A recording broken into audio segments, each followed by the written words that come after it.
We're seeing the mayor, Eric Adams, walking in, Jessica Tisch, the police commissioner. Let's listen in. This never gets easy. I always go back to the beginning of my role as mayor in Harlem Hospital, where Officer Mora and Rivera were assassinated. I remember watching their family members enter the hospital and a loud yell of, "No, God, please tell me it's not true."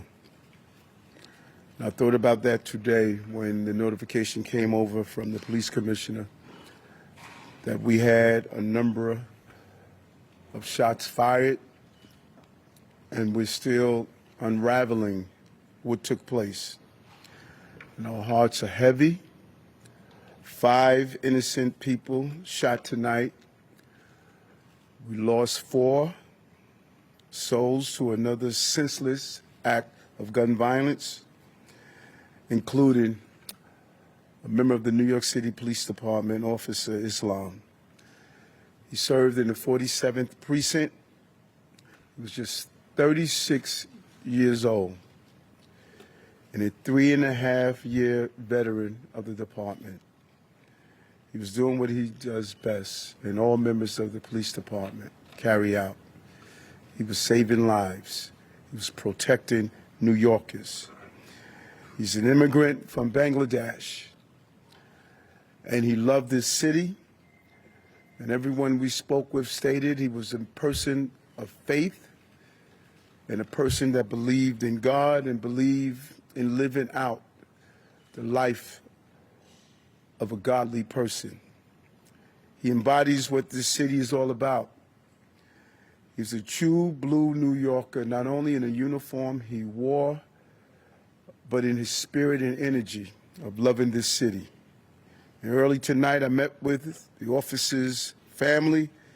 I told them that he was a hero, and we admire him for putting his life on the line. This was his dad's only son. I think about Jordan, my child, and it's unimaginable to experience a loss of this magnitude. And 3 other innocent civilians are also dead. 2 males and 1 female, and another male is seriously injured, fighting for his life in critical condition because of the violent, despicable attack. Additionally, the shooter is dead of an apparent self-inflicted gunshot wound. To be clear, 6 total tonight died, 1 including the perpetrator. And I'm sorry, 6 total was shot tonight, 1 including the perpetrator. No words can describe this act of evil, a man who takes the life of others who are innocent. And no words can fill the void that has been left by this tragedy. Our hearts break for the families and friends of the victims. We pray for the swift and safe recovery of the injured.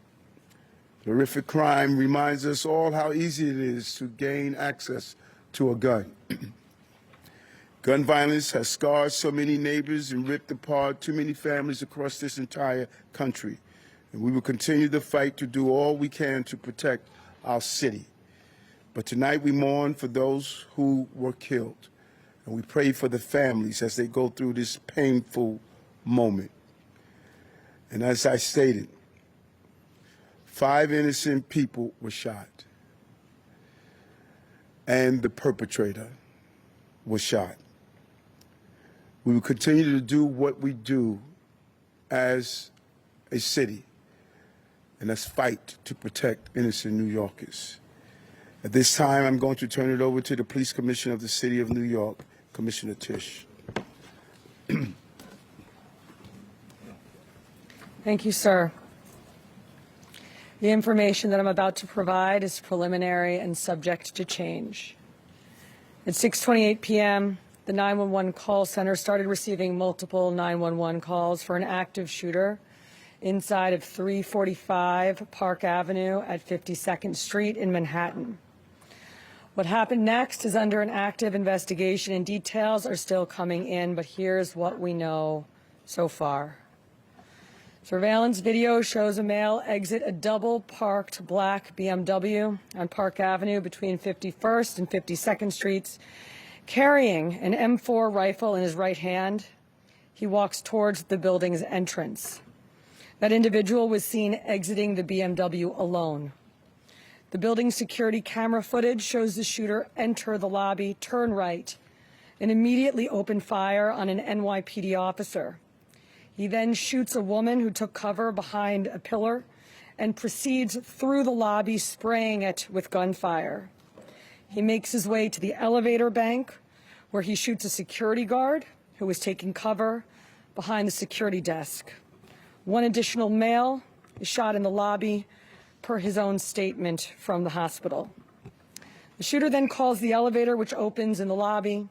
A female exits that elevator, and he allows her to walk past him unharmed. He goes up to the 33rd floor, which is Rudin Management, and begins to walk the floor, firing rounds as he traveled. One person was struck and killed on that floor. He then proceeds down a hallway and shoots himself in the chest. In total, we have 5 victims shot, our officer and 4 other innocent civilians, plus the shooter. The shooter is believed to be Shane Tamura, a 27-year-old male with a Las Vegas address. The vehicle he exited is registered in Nevada to Mr. Tamura. Inside of that vehicle, officers found a rifle case with rounds, a loaded revolver, ammunition, and magazines, a backpack, and medication prescribed to Mr. Tamura. The vehicle was searched by our bomb squad and found to be clear of any explosives. The initial investigation shows that Mr. Tamura's vehicle traveled cross-country through Colorado on July 26th, then Nebraska and Iowa on July 27th, and then in Columbia, New Jersey, as recently as 4:24 p.m. today. The vehicle entered New York City shortly thereafter. According to our law enforcement partners in Las Vegas, Mr. Tamura has a documented mental health history. His motives are still under investigation, and we are working to understand why he targeted this particular location. 345 Park Avenue is a commercial office building whose tenants include the NFL, Rudin Management, KPMG, and Blackstone. At this time, 4 of the 5 victims are deceased, including our NYPD cop. Our officer was transported here to New York Presbyterian along with 1 male civilian, the lone shooting survivor, who is in critical but stable condition at this time. 2 other civilians, 1 male and 1 female, both deceased, were brought to Bellevue. The 4th civilian is a female who was found dead on the 33rd floor of the location. Additionally, there are 4 other victims being treated for minor injuries sustained in their attempts to flee the scene. Victims' names are being withheld at this time, pending family notification. Officers from our Special Operations Division are currently conducting a secondary sweep of the entire building. I want to be very clear. We believe this to be a lone shooter, and there is no longer an active threat to the public. But today, 4 innocent victims are dead. Among them is NYPD police officer Didarul Islam, 36 years old, 4 years on the job. Officer Islam was married with 2 young boys, and his wife is pregnant with their 3rd child. He's assigned to the 4-7 precinct in the Bronx. He was doing the job that we asked him to do. He put himself in harm's way. He made the ultimate sacrifice, shot in cold blood, wearing a uniform that stood for the promise that he made to this city. He died as he lived, a hero. I want to extend my profound sympathies to all of the victims and their families, and to the brave NYPD cops who today lost a brother. There are still many questions that we have to answer, and we will answer them. But for now, our city is in mourning for the innocent lives lost. May their memories be a blessing.